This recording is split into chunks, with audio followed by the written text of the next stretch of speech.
Welcome back, and thank you so much for joining us. Now, the only thing that's probably making this year not so happy for some of us is because we are laden with debt, right? In the start of the new year, most South Africans are probably suffering from a bit of a financial hangover because over the Christmas period and New Year's, we overspend. Those who get 13th checks and bonuses, those are probably also done and dusted right now. And January has got stationery and all sorts of things that you need to get through. It's a long month, and that's why some people, as my guest mentioned, call it January, as in you worry in January as opposed to January. Joining us this year to discuss this further is John Manyike. He is the financial education head at the Old Mutual company there to give us advice on how to save during these tough economic times and how to recover from the overspending over the festive season. John, it's a very good morning to you. Thank you so much for joining us. Morning, and thanks for having me. This conversation, Slan May Bunna. It just really, really touches me inside because it's so deep and it's so true. This time of year, it's as if we forget that January is coming. They don't call it the silly season for nothing. How bad is it really?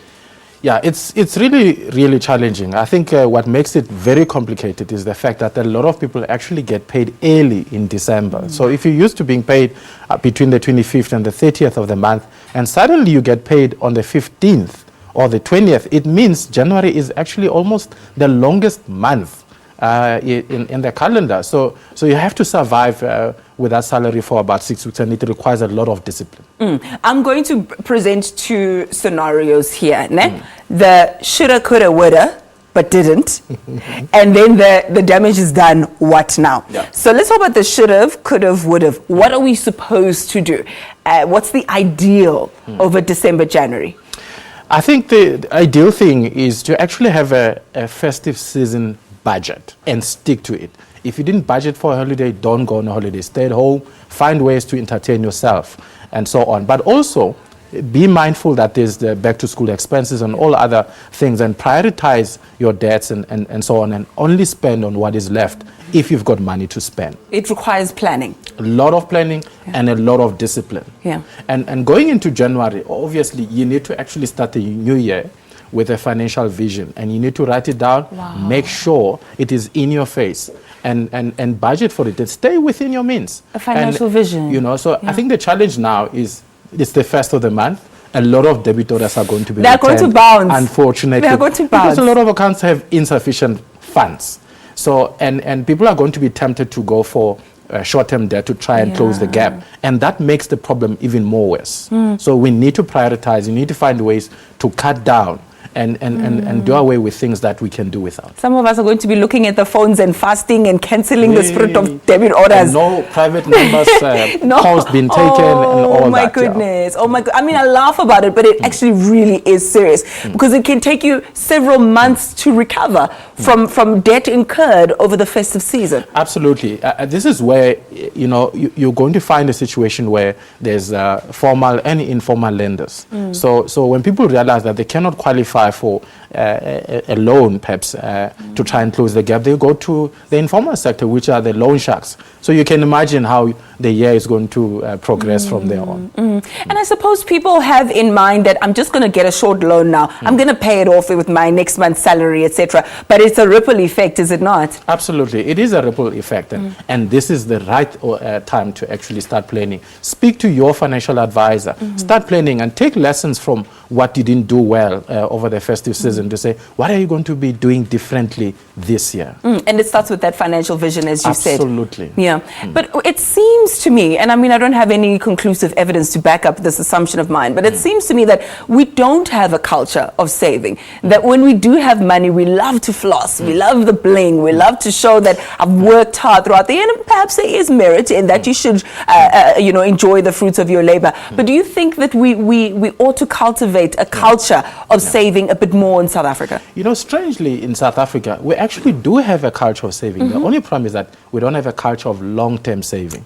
So a lot of saving that happens in the informal sector through stokvels is very much short-term, and there's a lot of consumerism involved. I mean, we save for a short period, and we actually only to consume that. So we really need a robust culture of saving, over the long term. You need to take a long-term view when it comes to saving. I overheard someone saying this, and I thought it was very smart. She said in order to stop herself from overspending, because, you know, wisdom is knowing your own strengths and limitations, she says she took her bonus and she maybe put aside 30% of it to say, this is what I'm going to spend. The majority she put in a 30-day account, where she said, even if I want to spend it, I can't just take it out because it's in this account, it's there, I have the money. But even if friends say to me, no, but you got a bonus, my friend, it's just helped me out with this car payment, she would say, yeah, you can wait 30 days. And obviously people don't want to wait 30 days, they want a quick solution. What other sort of tricks can we use or strategies can we use to protect ourselves from ourselves? Yeah.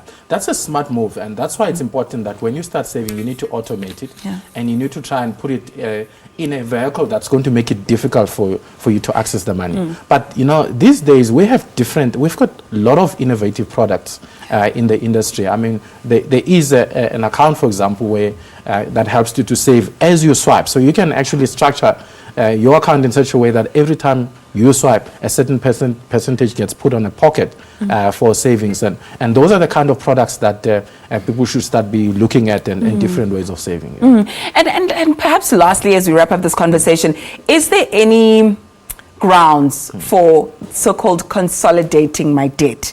So going out to get an even bigger loan to say, well, I'm going to pay off all my debts, etc., and I'll just be focusing on this one loan. Is there any merit in that? No, absolutely. I think, but it also requires a lot of discipline. It is not a bad thing to consolidate all your debts and remain with one, because that way you know your debt-free day. But you need to be very strict and very disciplined that you don't start new debts. Because when you consolidate your debt, you might find that your repayments are much lesser. You know, because you now have one debt and you don't have multiple debit orders paying different service fees and admin charges and so on, and credit life policies that are integrated into these kind of products. So it's very important that you exercise a lot of discipline once you do that.